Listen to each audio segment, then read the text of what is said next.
चिन्तासन्तानहन्तारो यत्पादाम्बुजरेण वः स्वीयानां तान्निजाचार्यान् प्रणमामि मुहुर्मुहुः। यदनुग्रहतो जन्तुः सर्वदुःखातिगो भवेत् तमहं सर्वदा वन्दे श्रीमद्वल्लभनन्दनम्।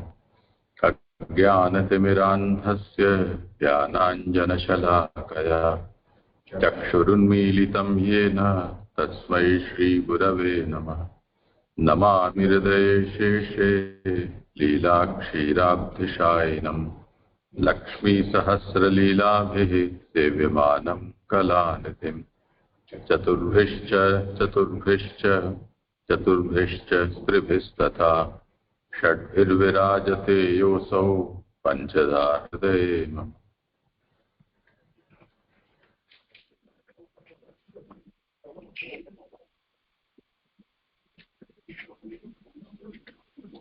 दंडवत प्रणाम।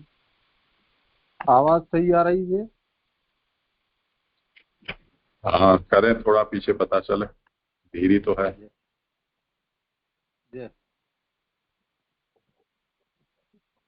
आज हम 35वें श्लोक का अध्ययन करेंगे। इसके पूर्व में हम नारद जी द्वारा जो ब्रह्मा जी के प्रश्न पूछे। बिल्कुल आवाज नहीं आ रही। नहीं आ रही है?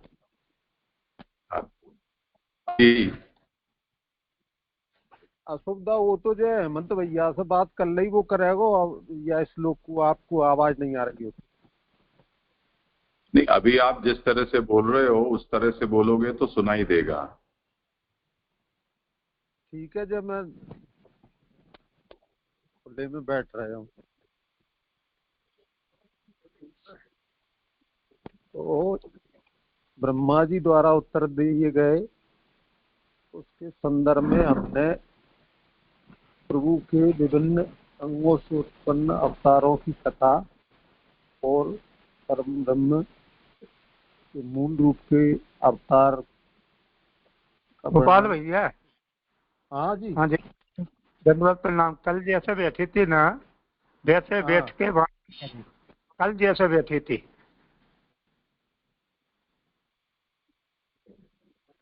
बैठा तो जैसे ही, और अब अभी खुले में ही बैठे हूँ। और दिक्कत आ रही हो तो फिर वो हेमंत भैया से बात कर ली मैंने, वो कर देगो श्लोक।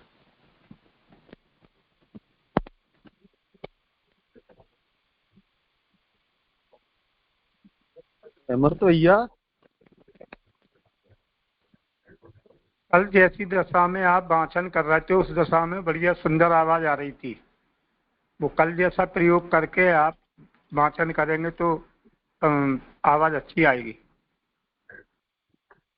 अब कैसी आ रही है पूछ रहे हो? हाँ ठीक है। ठीक है। अब कल हमने 34वें श्लोक में आसुरा ऋषि और अभिमानी यानी आसुर जिनके उद्धार के संदर्भ में देखो जिनमें जिनको भगवान ने सबको वैकुंठ लोक में पहुंचा है, लेकिन इनमें से 2 भेद किए गए हैं।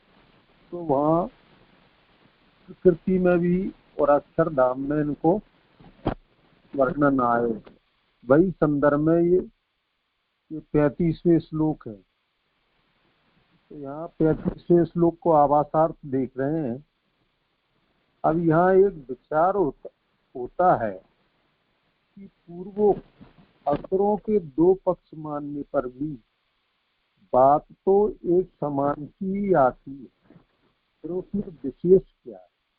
जो प्रश्न है इसका तात्पर्य यह है कि जैसे अब इसके आगे युद्ध में भगवान के रथ हंसते रहने से जिनकी मृत्यु और किसी निमित्त से भी हुई, वे भी भगवत लोक को गए तो कैसे? यानी पिछले श्लोक और ये एक ही संदर्भ में है पिछले श्लोक में हाँ गोपाल भैया, हेलो। हाँ आप वॉल्यूम बढ़ाइए, आपकी आवाज बढ़ाओ, आपकी आवाज कम हो रही है, आप अपनी आवाज बढ़ाओ। मैं तो जोर से बोलने लगूंगा और तो कोई हम उपाय है नहीं है। नहीं वही उपाय है, आप जो धीमी गति में बोल रहे हैं, आप आवाज कम है आपकी। ठीक है जी, ठीक है भाई साहब। तो अब उसके आगे, युद्ध में भगवान के रथ हाँकते रहने से जिनकी मृत्यु और किसी निमित्त से भी हुई, वे भी भगवत लोक को गए तो कहते हैं। यानी पिछले श्लोक में जो प्रभु के द्वारा और बलराम की अर्जुन आदि को वर्णन है, उनके द्वारा जो अभियान में सामने मृत्यु हुई यानी युद्ध में, और दूसरे निमित्त से वह को वर्णन कर रहे हैं। ये व मृदे समिति कालिन आत्म चापा काम्बोज मटस्य धुरी कैकय सृंजारणा यास्यंत दर्शन मलम भय पार्थ भीम याजा भेद हरिणा निलयम सदीयम। श्लोकार। और जो युद्ध में पराक्रम बताने वाले और धनुष धारण किए हुए काम्बोज मत्स्य कैकय पांचाल पंचाल आदि देशों के क्षत्रिय भी पहले अदृश्य रहे, परंतु बलराम अर्जुन और भीम के बहाने मात्र से भगवान ने उनको अपने गृह में भेजेंगे। व्याख्या। ये असुर तो भगवान के साथ ही युद्ध कर रहे थे और उनको भगवान से द्वेष नहीं था, अतएव उनकी मुक्ति होना तो योग्य है। किंतु इतने ही ऐसे थे उनकी किसी अन्य कारण से भी मृत्यु हुई, इसको दिखाने के लिए शिव शब्द दिया है, अर्थात साधन दृष्टि से ये चाहते हैं। यह वाका अनादर अर्थ है समीकृत कालीन, यानी ये असुर भगवान से युद्ध कर रहे थे और उनको कोई द्वेष नहीं है, ऐसा उल्लेख आ रहे हो। और पहले पक्ष में कि भगवान के साथ ही युद्ध कर रहे थे और उनको भगवान से द्वेष नहीं था, और तो उनकी मुक्ति होना तो उचित है। किंतु और ऐसे राजाओं के बारे में कहिए तो उनकी अन्य कारण से मृत्यु हुई है, तो इसमें एक शब्द को यानी इस तरह कुछ हल को बताए हो। और यह वाका अनादर अर्थ है। ये शब्द तो मेरे समझ में नहीं आया, तो वाका अनादर अर्थ है समिति कालीन। फिर आगे, अर्थात युद्ध में पराक्रम दिखाने वाले या सप्तमी का लोप नहीं हुआ और संग्राम में धनुष उठाने वाले, दोनों पदों से युद्ध करने वालों की धर्मनिष्ठता दिखाई।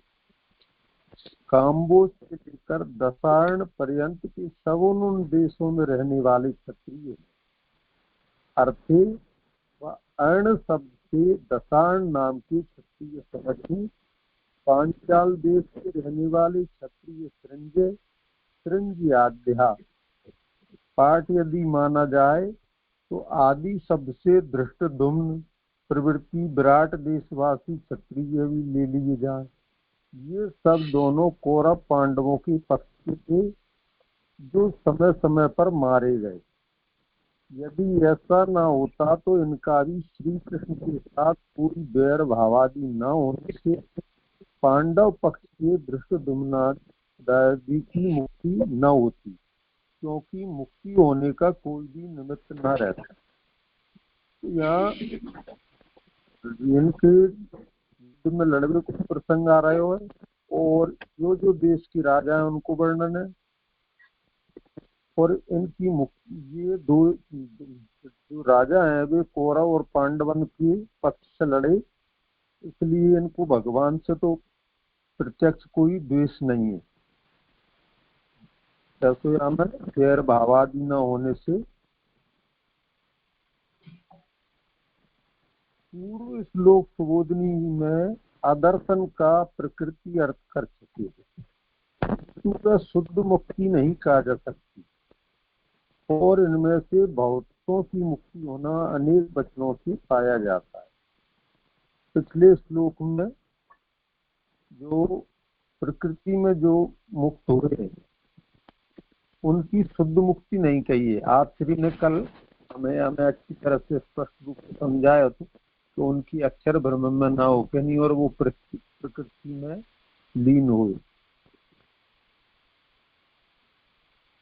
इसलिए अदर्शनम का दूसरा अर्थ करते हैं, मारने के बाद जो मरे ये सब पहले थोड़े समय तक जीतने बंद हो गए और जब तक भगवान श्री कृष्ण भूतल पर प्रत्यक्ष रहे वहां तक अदृष्ट रहकर यहाँ ही रहे, किंतु जब भगवान अपने धाम पधारे तब वे भी भगवान के साथ ही भगवान के लोक को चले गए।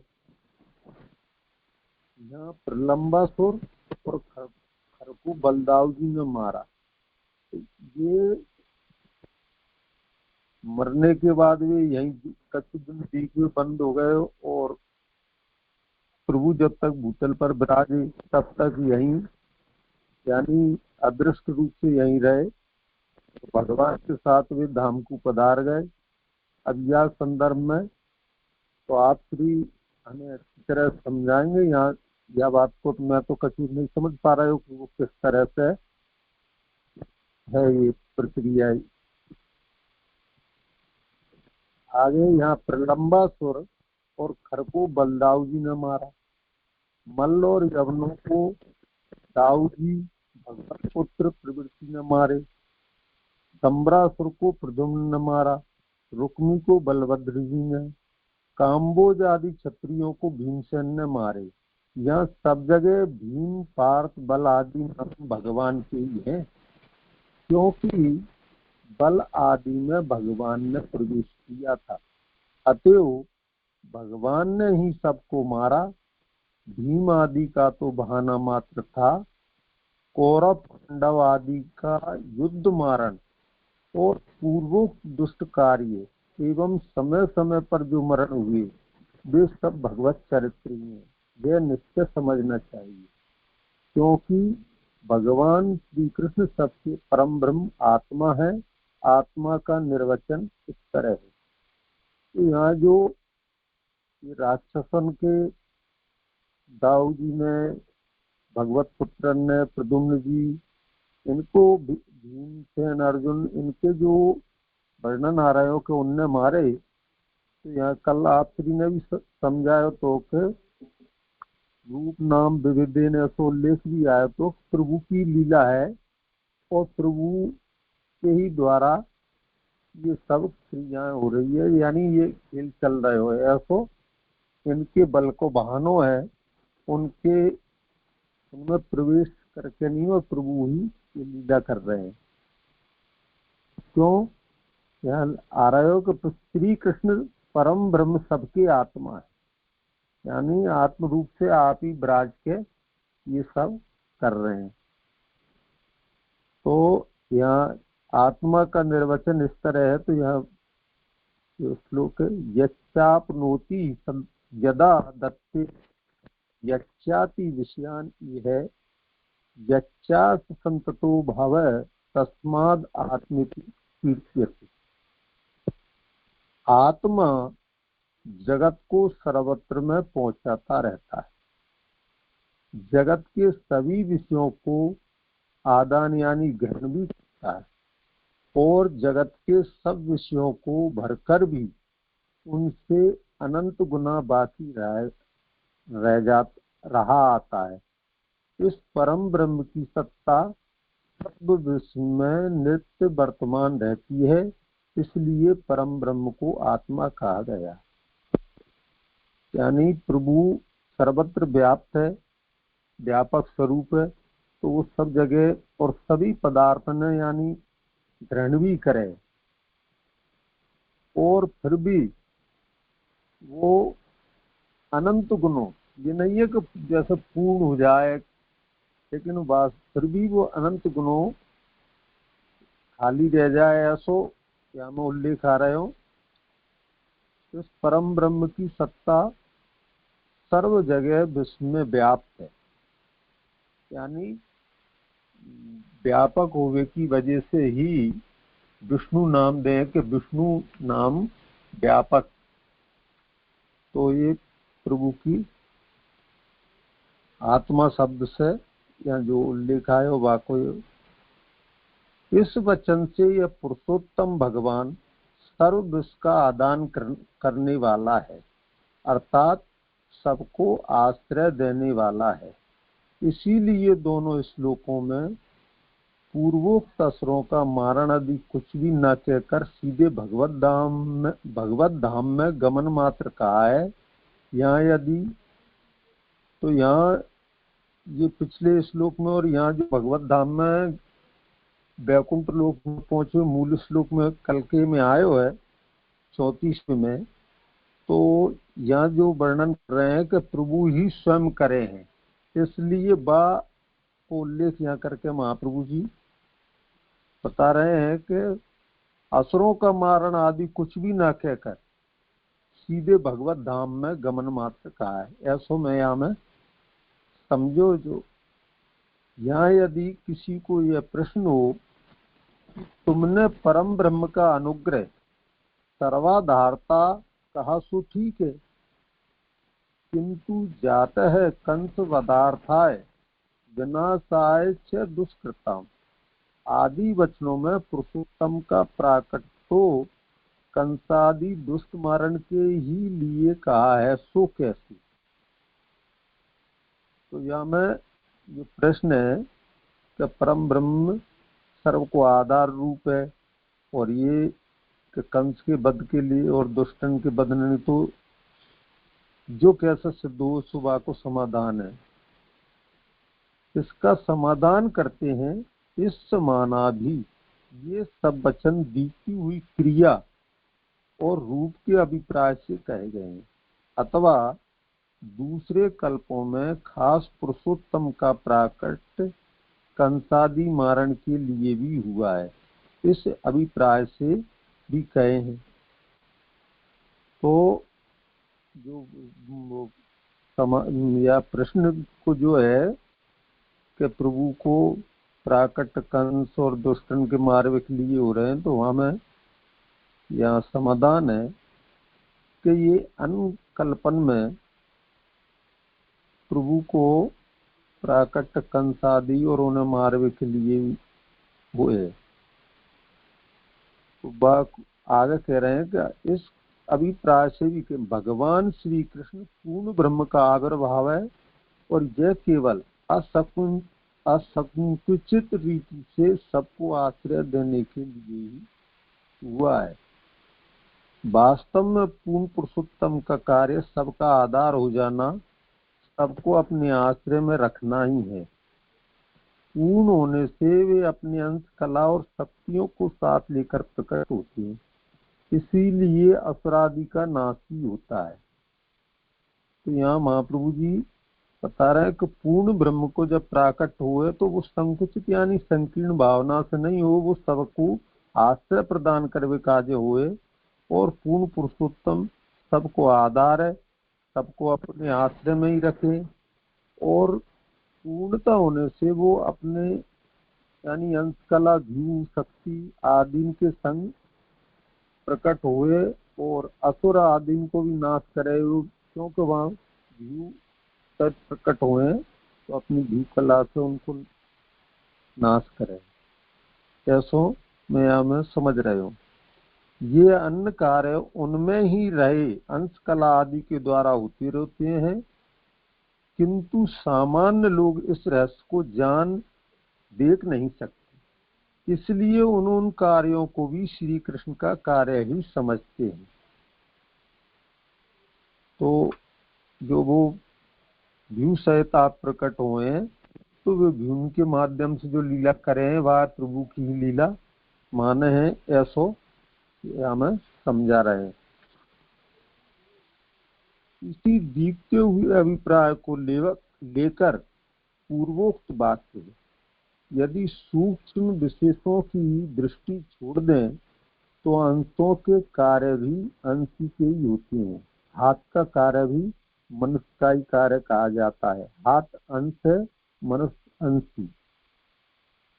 पूर्ण के ये जो अंश रूप में ही इनको भीम को और अपनी शक्ति को मानवे को यहाँ अंश और अंशी के रूप में उल्लेख कर रहे हैं और हाथ और मनुष्य के पास उदाहरण से इन्हें समझाए, क्योंकि हाथ स्वतंत्र अपनो कार्य नहीं कर सके, ऐसे ही अंश भी अपनो अंशी के बिना स्वतंत्र कार्य नहीं कर सके। कहीं कहीं ये वचन कल्पांतर की दृष्टि से भी कहे। श्रीमद् भागवत में सब कल्पों के श्री कृष्ण के चरित्रों को संग्रह कर एकत्र क्रमशः कह दिए।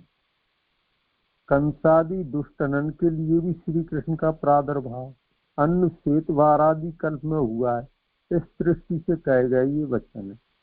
यानी यहाँ वो पिछले प्रश्न के उत्तर में ही बता रहे हैं कि कल्पांतर की दृष्टि में भी और विभिन्न कल्पन की कथा को भी संग्रह श्रीमद् भागवत जी में है, जिसमें कंस और दुष्ट को नाश करने के लिए प्रभु को प्राकट श्वेतवारा आदि, इस दृष्टि से जो उल्लेख है। यहाँ तक प्रकट पूर्ण पुरुषोत्तम श्री कृष्ण की 10 लीला, 10 धर्म या 10 कर्तव्यों का निर्देश किया है। यहाँ इन अधीनत्वादी धर्मों का निरूपण परस्पर निरपेक्ष रूप से ही किया गया है, किंतु वास्तव में तो ये परस्पर सापेक्ष रहकर ही मुख्य फल प्रत्यापत्ति का दान करते हैं। यहाँ तक प्रभु पूर्ण पुरुषोत्तम की ये 10 लीला, 10 धर्म, 10 कर्तव्य को जो निर्देश करके नहीं वर्णन करे और यो निरपेक्ष और सापेक्ष मुख्य फल का दान करते हैं, जो आप श्री स्पष्ट करके थोड़ो से आप प्रकाश डालें, ऐसी विनती है। जय जय यो 35वें श्लोक संपन्न हो।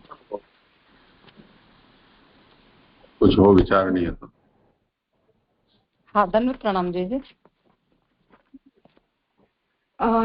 34वां जो श्लोक है जय जय, उसमें उसका जो व्याख्यार्थ है 34वें श्लोक का, तो उसमें ये बात थोड़ी सी स्पष्ट नहीं हो रही है कि जो साधन दृष्टि बताया गया है कि जैसे कुछ जीव थे जो भगवान से द्वेष नहीं था तो उनकी मुक्ति हो गई, लेकिन जो कुछ जीव ऐसे थे कि जिनकी किसी अन्य कारण से मृत्यु हुई, तो साधन दृष्टि से इन जीवों को जो हल्का बताया जा रहा है वो किस संदर्भ में बताया जा रहा है कि इसलिए कि भगवान ने जिनकी मुक्ति की द्वेष होने से, तो द्वेष को साधन बना के भगवान ने मुक्त किया उन जीवों को, और जो जिनकी अन्य कारण से मृत्यु जो हुई है तो उनकी मुक्ति कैसे नहीं हुई, मतलब उन्होंने भगवान का महात्म्य जाना ही नहीं, ना मतलब ना द्वेष किया ना महात्म्य जाना, और उनकी मुक्ति नहीं हुई, इसीलिए वो साधन दृष्टि से हल्के हैं।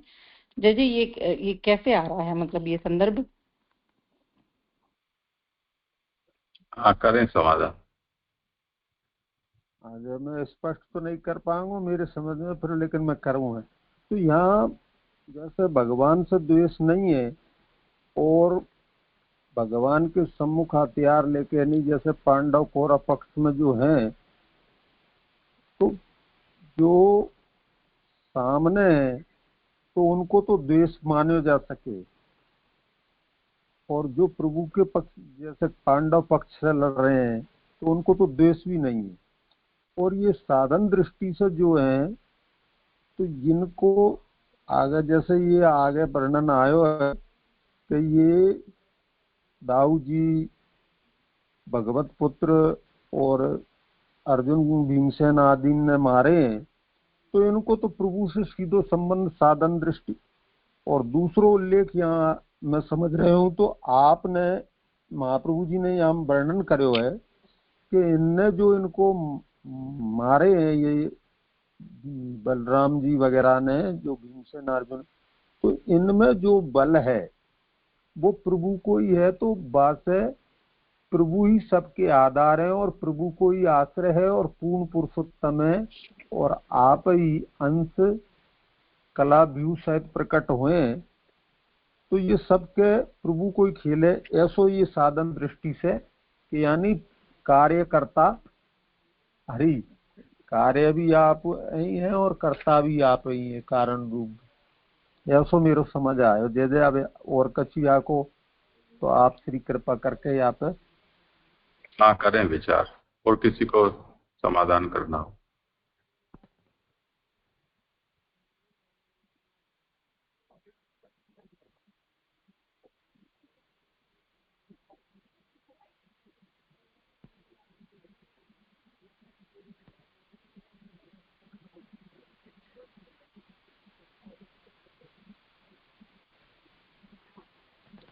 आपने जो स्पष्ट किया ना, वो थोड़ा मुझे स्पष्ट हुआ कि प्रभु जब चाहते हैं कि आपकी मुक्ति हो, ऐसा मतलब जब निर्धारित हो जाता है, तो अच्छे बुरे किसी भी साधन को प्रभु साधन मानते हैं, तभी जाके वो जीवों की मुक्ति करते हैं। बट जब साधन दृष्टि से हल्के की बात हो रही है, तो बस उसी बात का तात्पर्य मतलब क्या लेना चाहिए कि भगवान चाहते ही नहीं है कि वो जीव की मुक्ति हो, तो आप कोई भी प्रयत्न करो तो वो प्रभु उसको साधन कंसीडर करेंगे ही नहीं।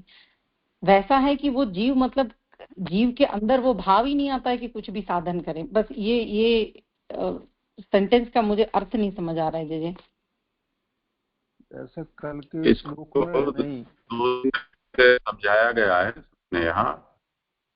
एक तो ये है कि जो मूल रूप के द्वेषी हैं ऐसे आसुरी, दूसरे आसुरावेशी, और तीसरे जो जगत रूप का द्वेष करने वाले हैं। ये एक क्राइटेरिया है। दूसरा ये है कि अज्ञ और दुर्ज्ञ। तो दुर्ज्ञ जो आसुरी हैं उनका अनुसरण करने वाले अज्ञ कहे जाते हैं। अज्ञ की स्थिति ये होती है कि उनको तो पता ही नहीं है कि हम किसके पीछे हैं। जो इसके पीछे है वो जो कर रहा है सो हम किए जा रहे हैं। अब जो उनका नेता है वो तो हो सकता है कि भगवान के द्वारा प्रेरित हो। जैसे ये जय विजय अपने राक्षस जन्म में नेता बने, तो उनकी तो मुक्ति हो गई क्योंकि उन्होंने भगवान के साथ पंगा लिया, मूल रूप का द्वेष किया शिशुपाल आदि अवस्था में। तो भगवान ने उनका वध करके और आसुर देह छुड़वाया और फिर से उनको धाम में ले लिया। पर इन मूल रूप का द्वेष करने वाले शिशुपाल आदि के समकक्ष जो हैं, उनके जो अनुगामी हुए हैं वो तो कहीं के नहीं रहे, क्योंकि उनको तो ये पता ही नहीं है। तो वो जिनके भरोसे थे वो तो तर गए, पर अनुगामी जो हैं उनकी कोई गति नहीं हुई। इसलिए यहाँ ये बताया जा रहा है कि वो साधन से भी हीन है।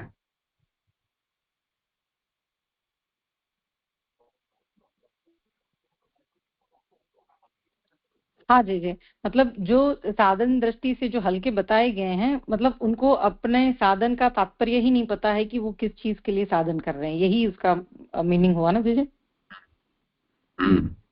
हाँ हाँ जी। क्योंकि इन लोगों की तो ये दृष्टि थी कि भले ही सतत स्फूर्ति उनको अपने मूल स्वरूप की न भी रहती हो, पर उनके अंदर ऐसी एक सूक्ष्म सद्वासना थी कि हम जितना उग्र कर्म करेंगे उतना जल्दी भगवान अवतार धारण करेंगे और हमारे इस देह से छुड़ाकर और फिर से मूल स्थान में स्थापित करेंगे। तो उनका प्रयास इस दृष्टि से था कि कैसे हम उत्पात बने कि जिससे जल्दी से भगवत अवतार हो और हम छूटें इस शापित देह से। पर इस रहस्य को और लोग नहीं जानते हैं, जो उनके पराक्रम से प्रभावित होकर आसुरी स्वभाव होने के कारण उनके साथ जुड़ गए हैं, वो इस रहस्य को नहीं जानते हैं। इसलिए उनका जो जो द्वेष है वो भी उनके नेता के पीछे पीछे होने वाला द्वेष है भगवान के प्रति, सीधा द्वेष उनका नहीं है। और इसी कारण भगवान ने उनके द्वेष को साधन नहीं माना।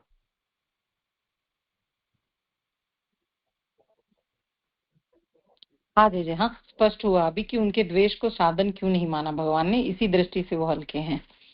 जी जी, स्पष्ट हुआ जय जय, धन्यवाद, प्रणाम।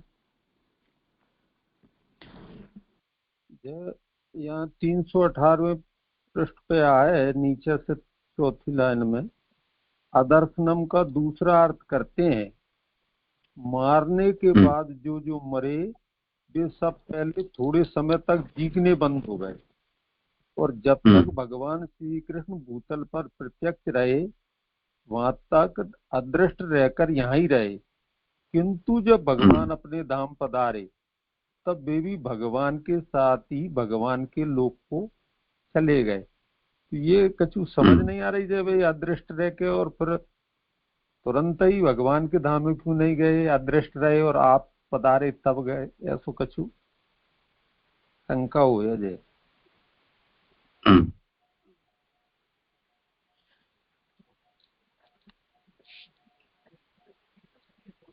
आप श्री आंखों प्रकाश डालें। ऐसी प्रक्रिया जो है वो अवतार काल में बहुतों के साथ हुई है।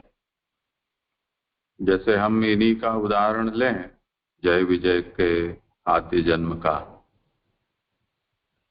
तो हिरण्याक्ष और हिरण्यकशिपु के रूप में इनका जन्म हुआ और भगवान ने उनका वध भी किया। अब भगवान ने वध किया फिर भी उनकी मुक्ति नहीं हुई। अब मुक्ति इसलिए नहीं हुई कि क्योंकि वो महाप्रभु कहते हैं कि वो प्रभु का अवतार है, वो मुक्ति दानार्थ नहीं था, इसलिए भगवान के श्रीहस्त से या भगवान के द्वारा ही हथियार आदि से उनका वध हुआ होने पर भी मुक्ति नहीं हुई। तो वो यहीं रहे। कहाँ रहे वो किसी को पता नहीं है, क्योंकि एक पूरा कई युग बीत गए और उसके बाद फिर रामावतार हुआ, तब ये लोग फिर से जन्मे, फिर वापस गायब हो गए, फिर कृष्णावतार जने कब हुआ तब जाकर फिर से वो जन्मे। तो वो कोई ऐसे अदृश्य स्थान पर रहे हैं। उसी तरह प्रकट रूप से जिनका आमना सामना हुआ है, वो प्रकट रूप जब तक यहाँ पर है भूतल पर, तब तक वो भी अदृश्य रूप से यहीं पर हैं, ऐसा समझना चाहिए। अब वो अदृश्य रूप से किस तरह से, तो अदृश्य का मतलब होता है हमारे लिए अदृश्य। भगवान के लिए तो वो अदृश्य, कुछ भी अदृश्य नहीं होता है। तो जैसे सांख्य योग से जिनकी मुक्ति होती है, वो सांख्य योग से होने वाली मुक्ति में भी यही बात होती है।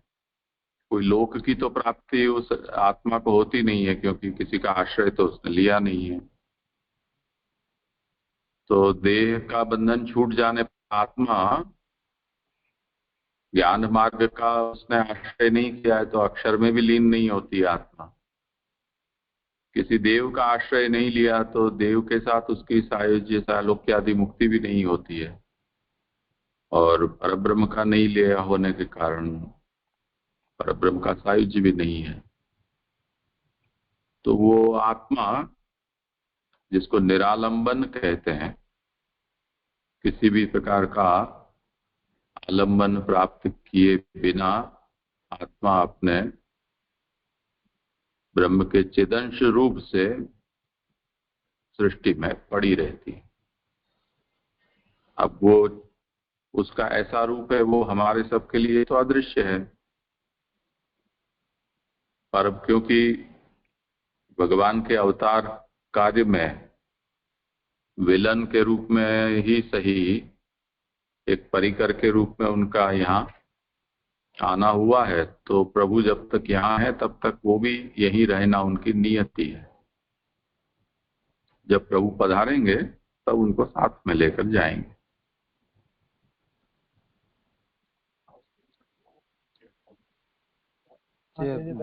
अच्छी तरह समझ आया।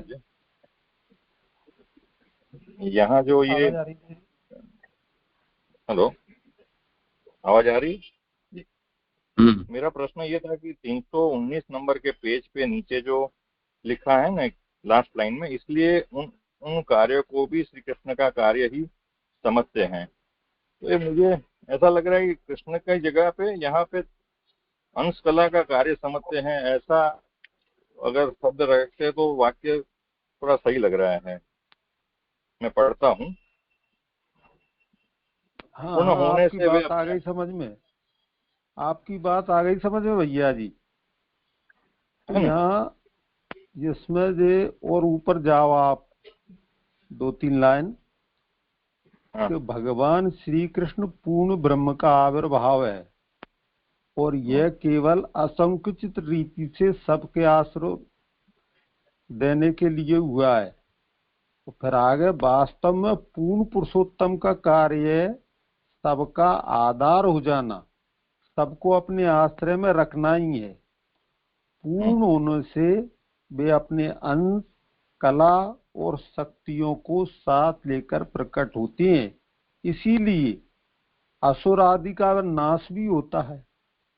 ये अन्य कार्य उनमें ही रहे अंश, कला आदि के द्वारा होते रहते हैं, किंतु सामान्य लोग इस रहस्य को जान देख नहीं सकते, इसलिए उन कार्यों को भी श्री कृष्ण का कार्य ही समझते हैं।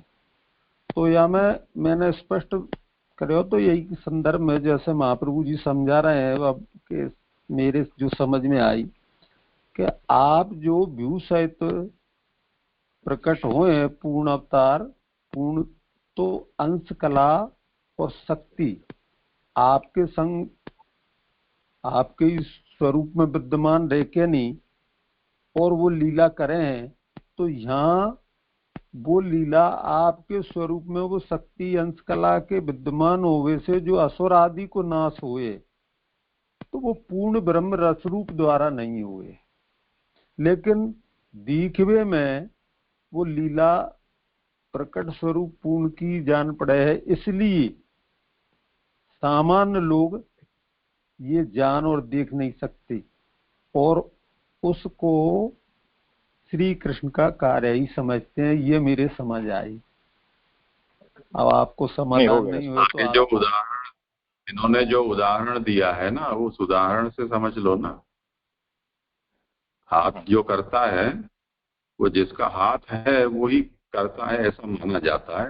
हाथ को अलग से हम नहीं देखते हैं, बस वही उदाहरण से ही बात कहना चाह रहे हैं। स्पष्ट है ना? समझ गए।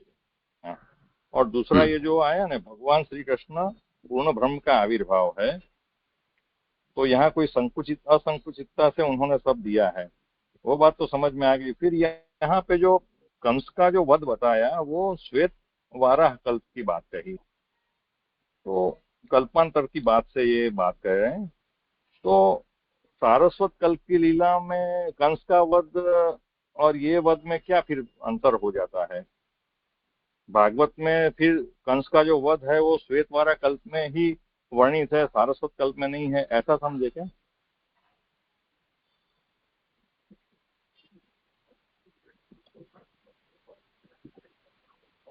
जैसे आप श्री समाधान कर दें तो ऐसा नहीं है। यहाँ भगवान का कृष्णावतार का मुख्य प्रयोजन क्या है, उस दृष्टि से ये बात कही जा रही है।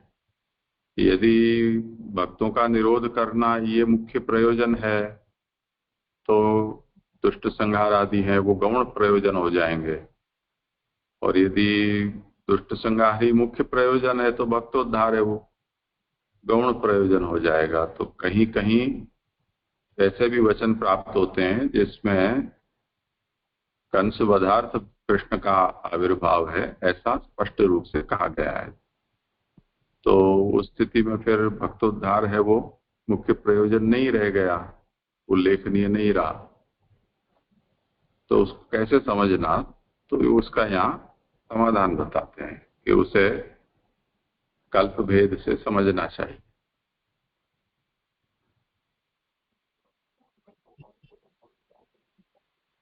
नहीं, उससे अंतर क्या हो जाता? अगर हम लोग इसको सारस्वत कल्प में समझते तो वो एक लीला, जैसे कंस का भी मारण अन्य असुरों का किया, ऐसे इसका भी किया, तो उसमें क्या फर्क आ जाता? तो इनको ये लिखना पड़ा कि श्वेतवारा कल्प में भागवत का भी इसमें समन्वय किया गया है। ऐसा वही मेरा प्रश्न ऐसा है। तो इसका वही तो खुलासा किया ना कि कंसादि दुष्ट हनन के लिए भी श्री कृष्ण का प्रादुर्भाव अन्य श्वेतवारादि कल्प में हुआ है, इस दृष्टि से कहे गए ये वचन है। समझ में आ गया जी। सारस्वत कल्प में जो भगवान का आविर्भाव है उसका मुख्य प्रयोजन कंसवध न होकर भक्तोद्धार है। वध तो होना है, पर वो वध करने के लिए अवतार स्पेशली हुआ है ऐसा मतलब नहीं है। कभी ऐसा है कि कंसवध ही मुख्य प्रयोजन है अवतार का। जी जी जी।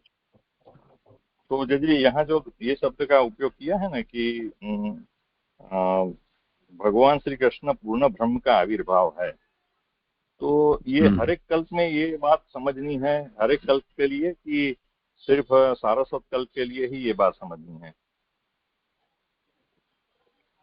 क्या दोनों तरह से होता है, यानी पूर्णावतार हर कल्प में श्री कृष्ण का हो ऐसा कोई नियम नहीं है। जी।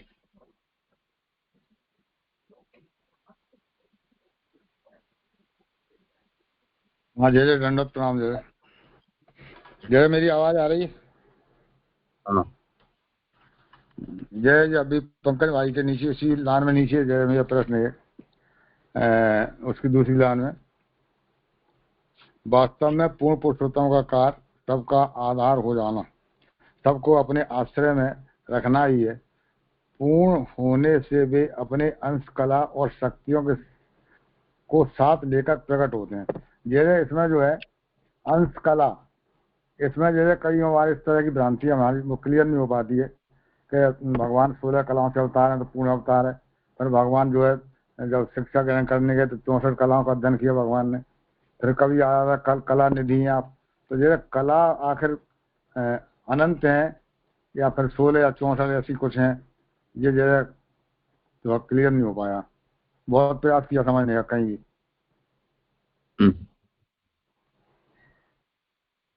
64 जो कला है वो कला का मतलब विद्या से तात्पर्य है। तो सांदीपनी के यहाँ भगवान ने 64 विद्याओं को ग्रहण किया, सीखे वहां, वो विद्या या कला उस अर्थ में है। और अवतार के संबंध में कलावतार या अंशावतार ऐसे जो शब्द का प्रयोग होता है, तो वो जैसे ज्ञान कला है, ऐश्वर्य कला है, श्री कला है, उस तरह से गुणवाची है। जैसे ज्ञान कला का अवतार तो भगवान के षड धर्म में ज्ञान एक गुण है, उसको कला भी कहा दिया जाता है। और पूर्णता को बताने के लिए चंद्रमा की उपमा देते हैं, तो उसमें 16 कला संपन्न ऐसे जब कहा जाता है तो पूर्ण चंद्र, तो भगवान जो है पूर्णावतार बताने के लिए 16 कला संपूर्ण भगवान ऐसा कहा जाता है।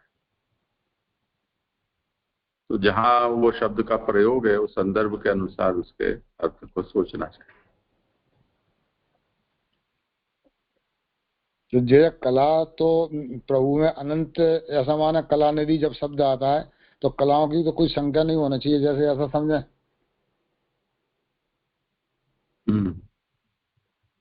हाँ, प्रभु में तो कोई ऐसा, हमारी जो समझ है चंद्र की दृष्टि से हम देखें तो चंद्र की कला तो फिर 15 से जोर मार दिया तो एक 16 कह दिया, 16वीं कला होती थोड़ी है वैसे देखा जाए तो। चंद्र अगर पूर्णता का एक मानक है तो उससे भी अधिक एक कला मान के और हमने प्रभु को उससे भी श्रेष्ठ बता दिया। अगर कोई दूसरी कलाओं की संख्या प्रचलित हो तो उसको भी बनाया जा सकता है। मूल कहने का तात्पर्य पूर्णता का है, वो जैसे भी जो समझ सके। जी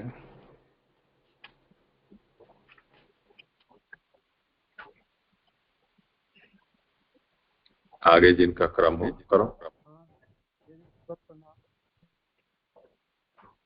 आवाज आ रही थी? राम अवतार जी का क्रम।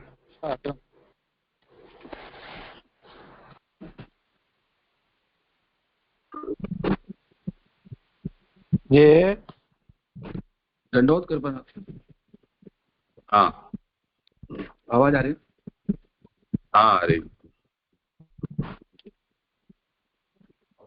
मेरा 36वां श्लोक है। जय दंडवत प्रणाम जी। हाँ बोलिए। हाँ जय, तो मेरी आवाज आ रही है? बोले, आप कुछ पूछ रहे हैं क्या? मेरी आवाज आ रही जय? हाँ आ रही है, बोलिए। हाँ जय, वो अभी जो प्रसंग चल रहा था वो रेखा जी ने वो प्रश्न पूछा था, उस प्रश्न के संदर्भ में मेरा प्रश्न है जय। पूर्व में सुबोधनी अवगाहन में आप श्री ने आज्ञा की थी ऐसे ही प्रसंग पे तेज वाली में मैं स्मरण दिलाऊं, वो प्रहलाद वाले प्रसंग में कि भगवान ने प्रहलाद से कहा कहते कहीं वो मेरे पिता की अधोगति न हो, तब भगवान ने कहा था 21 पड़ी तरी, तब आप श्री ने आज्ञा की थी, उस संदर्भ में आप श्री ने आज्ञा की थी कि जिस घर में भगवत भक्त हो जाता है उसकी 21 पड़ी तर जाती हैं। और हमारे महाप्रभु जी से लेके हम पीढ़ी गिने तो हमारी 18 भी होती है, इसलिए हमारी तो कोई टेंशन नहीं है। अब बची तुम्हारी तो तुम जानो। संदर्भ ये दे दिया हूँ जय। तो यहाँ जो बात आ रही कि जैसे मूल असुर थे जय विजय आदि, तो वो तो निकल लिए ठाकुर जी से सीधा सामना होके। अब उनकी बटालियन बची, अब उनकी बटालियन बची तो उसे तो पता भी नहीं है कि हम क्या कर रहे हैं, किसके साथ हैं। किसी प्रकार में अभी अमृत वचनावली पढ़ रहा था जे, तो उसमें मैंने विभिन्न आचार्यों को पढ़े। तो इस समय जो हो रहा है, इस समय जो हो रहा है उसका संदर्भ आप सभी समझ गए होंगे मैं क्या कहना चाहता हूँ। तो वो जो माने करवा रहे हैं, वो जो करवा रहे हैं वो तो सटक जाएंगे, क्योंकि 18वीं पीढ़ी में आ गए या 16वीं पीढ़ी में है, जो भी पीढ़ी में हो तो वो तो सटक लेंगे। अब उनके देखा देखी जो हमसे करवाया जा रहा है तो हमको तो पता कि भाई मनोरथ करो या कुछ जो भी करो, या वो कह रहे हैं ये करो भागवत करवाओ या माने जो भी है, तो फिर उस हिसाब से उसमें जो कहा गया है उस हिसाब से तो ये भी सब लटकेंगे जे। वो तो श्री गोसाई जी ने सप्त श्लोकी में ही स्पष्ट इस बात को कहा ही है ना कि तदुदित वचनाद अन्यथा रूपयन्ति भ्रांता ये ते निसर्गत त्रिदश रिपुतया केवलांधन तमोगाः। आपके कहे वचन से अन्यथा निरूपण करके जो कुछ भी कहते हैं करते हैं वो भ्रांत लोग केवल अंधतमस को प्राप्त होंगे। ऐसा प्रभुचरण श्री गोसाई जी ने स्वयं ही स्वमुख से निरूपण किया ही है, तो वो बात तो सही है।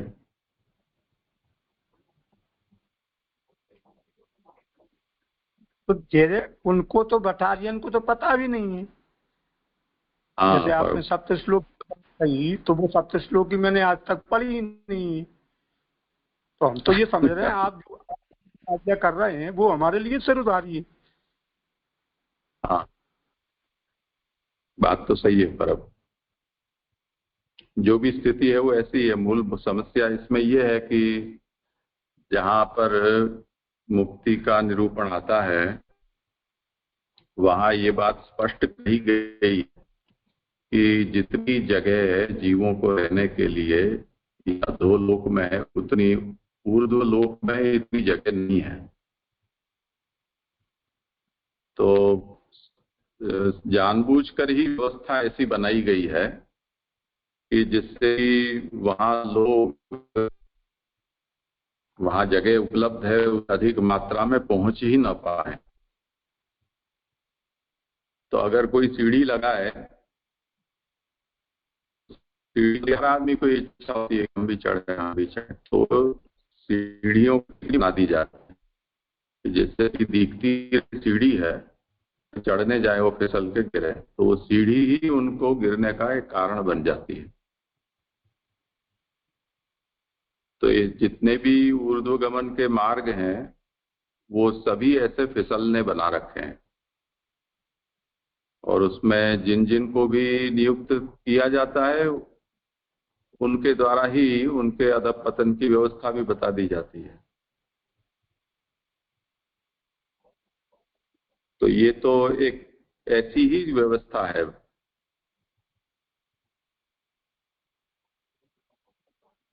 उसमें अगर जो सीधे रास्ते के लिए अगर लाइन से चल रहा है तब तो ठीक बात है, पर अगर उसके प्रारब्ध ऐसे हैं या भगवत इच्छा उसके लिए ऐसी है कि वो फिसल फिसल के गिरता ही रहे,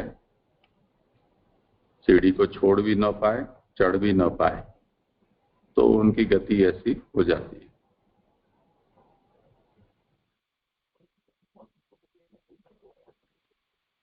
जय दंडवत प्रणाम।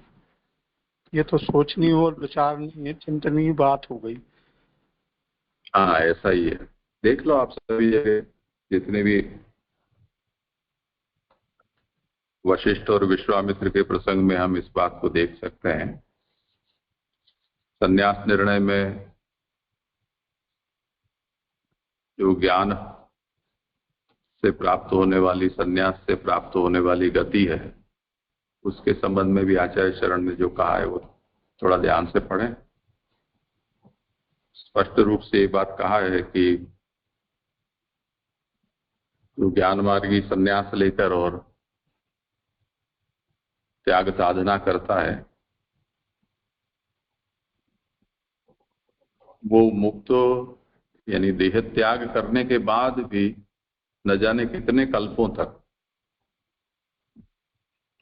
मुक्ति प्राप्त नहीं करता है, न यहाँ संसार में उसका अधःपतन होता है, बीच में लटका रहता है।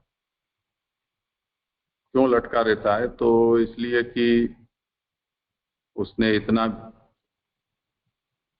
प्रचंड त्याग वैराग्य प्रकट किया है, तो उसके कारण उसने बहुत कुछ छोड़ा है और लोगों को उसने भोगते हुए देखा है।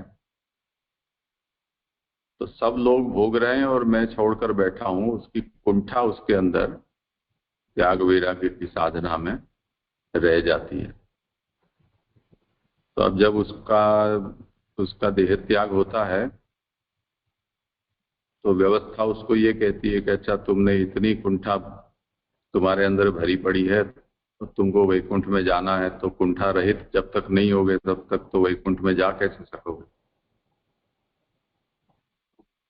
तो उसके लिए तुमको जो जो भी भोग तुमने छोड़े उनको तुमको भोगना है। तो दिव्य लोकों में लंबे समय तक भोग भोगने के लिए उसको छोड़ दिया जाता है। उसके बाद जब उसका समय आता है तब फिर उसको मुक्ति का रास्ता दिखाया जाता है। तो ऐसी सब बातें हैं कि जिसमें हमें निरंतर ये समझ पड़ती है कि जितने भी उद्धार के रास्ते हैं वो अगर सीधे पकड़ में आ जाए तो कोई समस्या नहीं है, पर वरना उसमें भी ऐसी सांकरी फोर है कि अटक गए तो पीछे घूमते रहते हैं।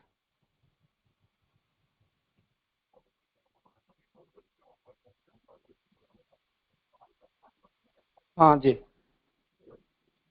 हाँ जी, ठाकुर जी धन्यवाद, के प्रणाम। ये पूरा लीला है तो आनंद ही आनंद है उसमें। जीवों के लिए समस्या है जो भी है। नहीं जी, करें आगे चल। बात से इतनी सी अतिजय सरल मार्ग समझ के तो यहाँ में आए, और यो तो बहुत कठिन मार्ग है, अब ऐसा लग रहे हो।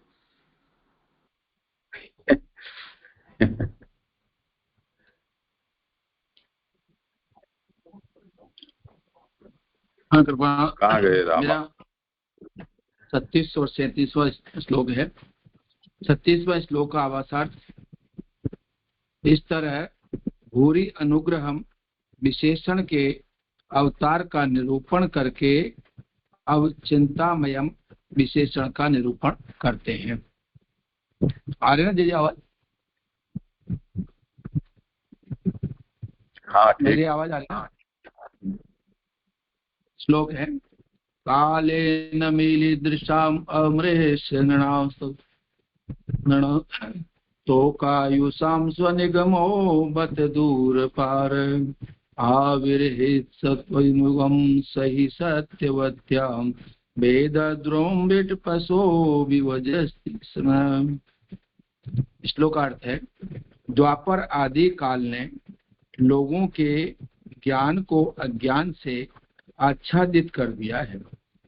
अतएव क्षुद्र आयुष वाले पुरुषों को जब भगवान का निश्चित स्वरूप समझना बहुत दूर हो जाता है, तब प्रत्येक नियत समय में यह भगवान सत्यवती की कुक्षी से व्यास रूप से प्रकट होकर वेद कल्प वृक्ष को शाखाओं में विभक्त करेंगे।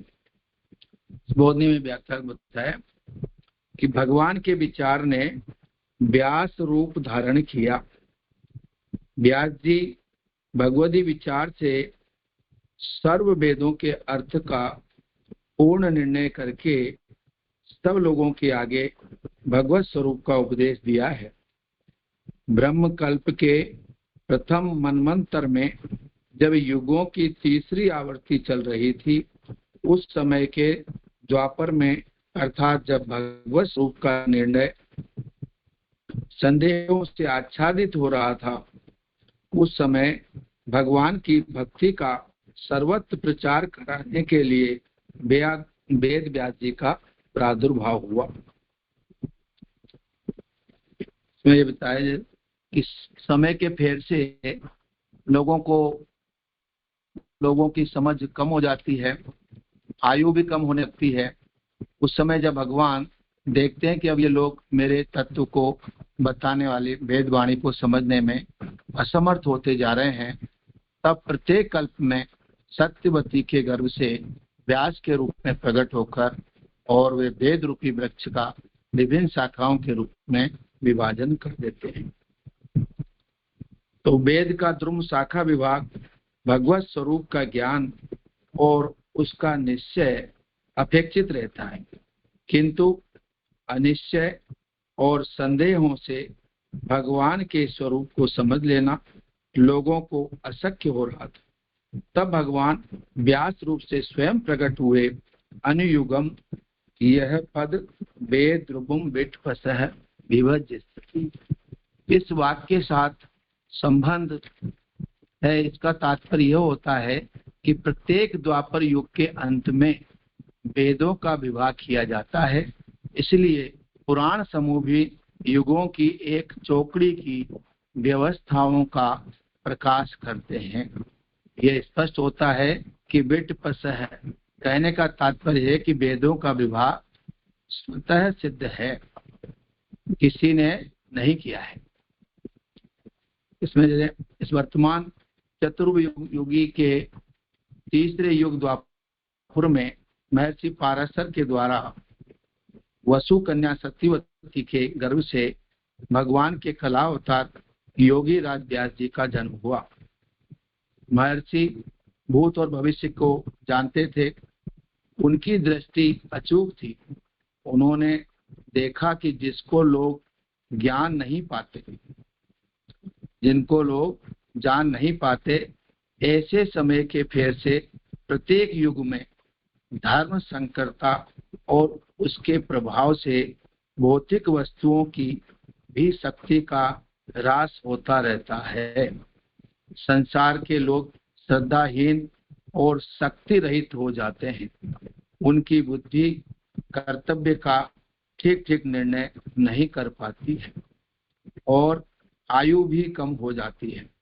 लोगों की इस भाग्यहीनता को देखकर उन मुनीश्वर ने अपनी दिव्य दृष्टि से समस्त वर्णों और आश्रमों का हित कैसे हो, इस पर विचार किया।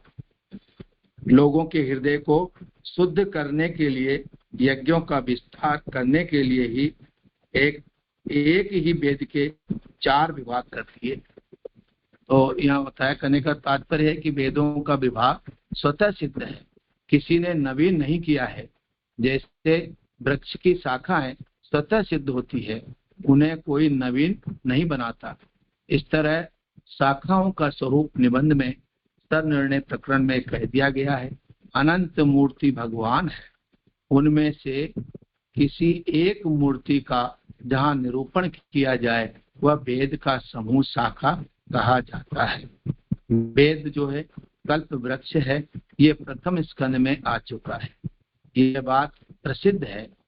यह इसमें अव्यय कहता है, इसलिए विशेष कहने की अपेक्षा नहीं है। यहाँ प्रथम स्कंद जो है बताया कि वेद जी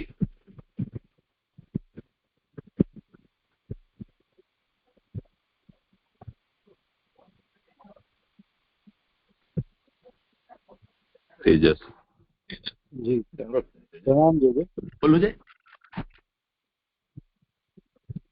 जी जी यहाँ पे ये जो बात आप ले लीजिए पहले। हाँ करिए, आप करिए। हाँ जी यहाँ पे ये जो बात आ रही है कि वित्त पशः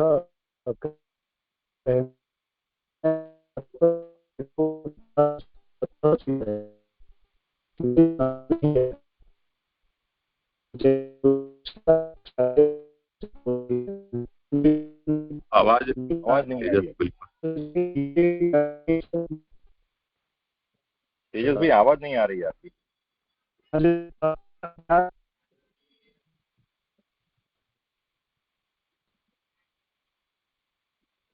हाँ तब तक और कोई पूछ लो। मैं कर लेता हूँ। हाथ ऊंचा रखो तो मुझे दिखाई देता रहे तो मैनेज कर सकता हूँ। जो भी बोल रहे हो पूछ रहे हो अपना हाथ ऊंचा रखो। प्रणाम दीजिए।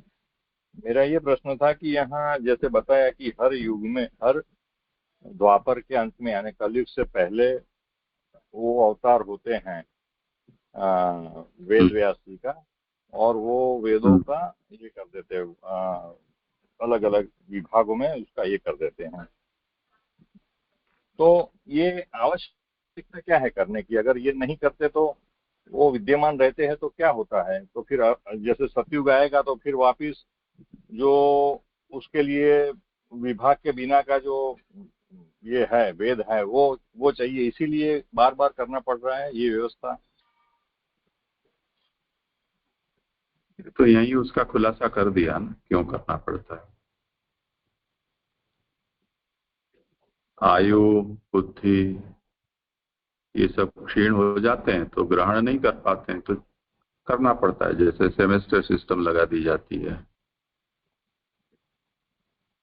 पहले ऐसा नहीं हुआ करता था, अब सेमेस्टर सिस्टम कर दी तो इतना पढ़ो, परीक्षा तो भूल जाओ, चिंता नहीं। इसीलिए हर द्वापर के अंत में ये करना कंपलसरी यहाँ बता दिया कि होता ही है ऐसे अवतार। ऐसा योग समझना है जी। उस युग का स्वभाव ऐसा ही है।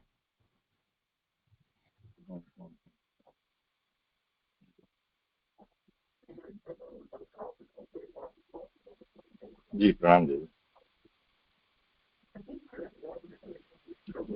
अब अपना हाथ ऊंचा करो तो मुझे दिखाई दोगे रामावतार।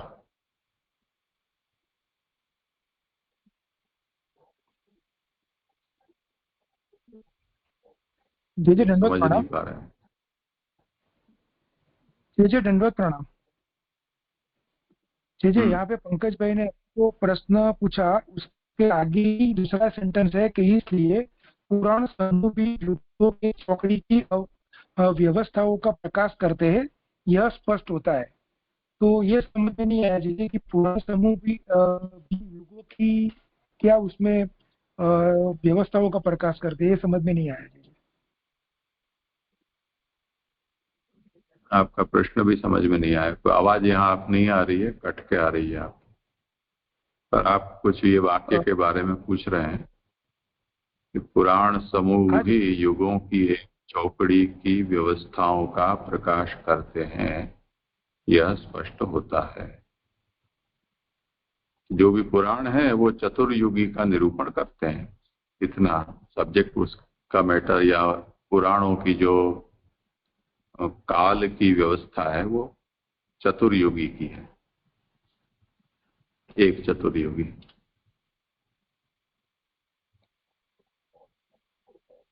जी प्रणाम जी। जी आवाज आ रही है? जी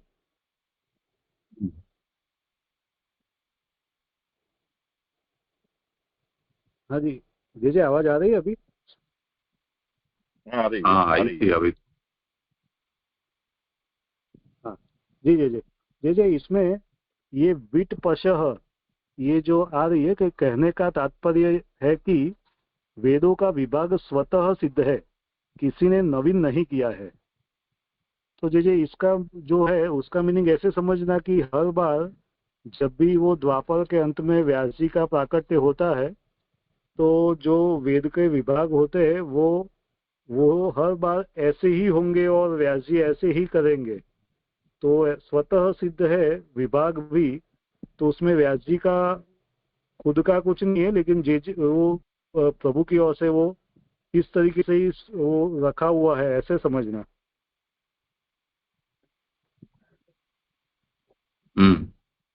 वो स्वतः सिद्ध है ना, वो उससे वो स्पष्ट नहीं,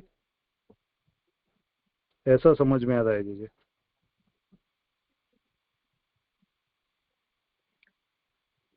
यहाँ मूल में ये बात कही नहीं, वेद ध्रुवम विटपशो विभजष्यति स्म।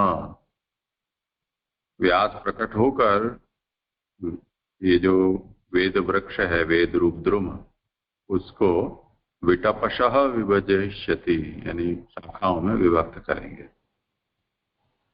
तो अब वेद है वो वृक्ष रूप है और वृक्ष तो शाखाओं के साथ ही होता है, तो शाखाओं में शाखाएं तो होती ही हैं उसकी।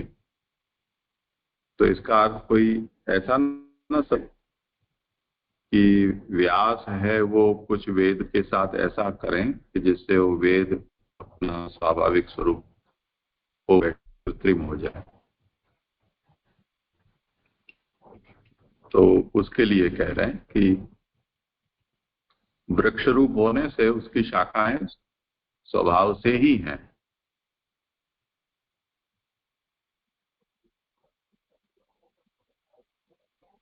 तो जैसे वृक्ष थोड़ा बड़ा होता है, उसके बाद अगर हम ये चाहें कि ये लंबा ऊंचा ना हो तुरंत, पर सघन हो, तो हम उसके ऊपर की शाखा को काट देते हैं। तो ऊपर काटने से नीचे सब उसकी प्रशाखाएं फूटने लग जाती हैं, तो वो वृक्ष है वो सघन हो जाता है। और अगर ऐसा नहीं करते हैं तो वो धूप ऊपर ज्यादा मिलती होने से लंबा लंबा लंबा लंबा बढ़ता जाता है, तो पीछे इतनी लंबाई वो खुद ही अपना भार सहन नहीं कर सकता है उसका तना, तो वो झुक जाता है। अब झुक जाता है तो ऊपर वाली जो शाखाएं हैं वो सूखती हैं या पशु उसको खा जाते हैं। फिर जहां वो मोड़ जाता है वहां से फिर दूसरी शाखा ऊंची ऊंची होने लगती है। तो वो एक अव्यवस्थित विकास है उसका। तो उसकी प्रूनिंग अगर कर दी जाए ऊपर ऊपर से, तो जितना ऊपर काटोगे उतना वो नीचे चारों ओर फैलेगा। तो ये उसका स्वभाव ही है। उसी तरह से वेद के लिए भी कहते हैं कि व्यास है वो वेद में कुछ ऐसा कृत्रिम विभाग नहीं करते हैं, वृक्ष रूप होने से वो उसका स्वभाव ऐसा ही है। जी जी जी जी। तो फिर जे वो जो व्यास जी का जो ज्ञानावता जो गिनते हैं हम, और फिर तो उनका कोई परिश्रम या तो उन्होंने कोई अपना नवीन्य दिया हो, ऐसा नहीं है। फिर ये तो पहले से जैसे प्रभु ने रखा है वो वैसे ही स्वतः सिद्ध रहती है, ऐसे ही हर बार रहती है, ऐसी ऐसी बात हो गई।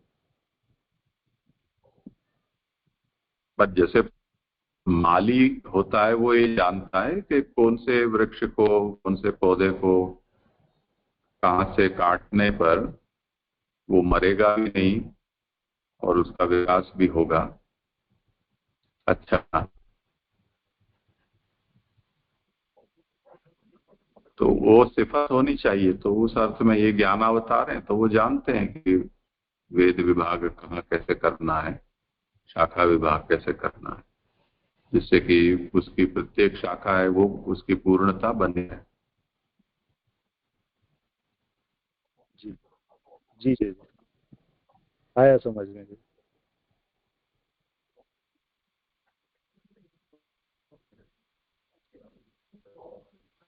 ये रामावतार दिखाई नहीं दे रहे हैं, कहाँ चले गए? ऊंचा करें उनको थोड़ा,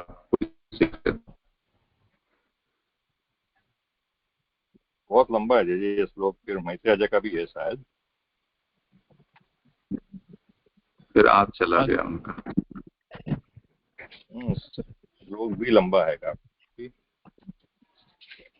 अच्छा अच्छा, मैत्रेय का भी। ठीक है, तो कल के बाद। हाँ।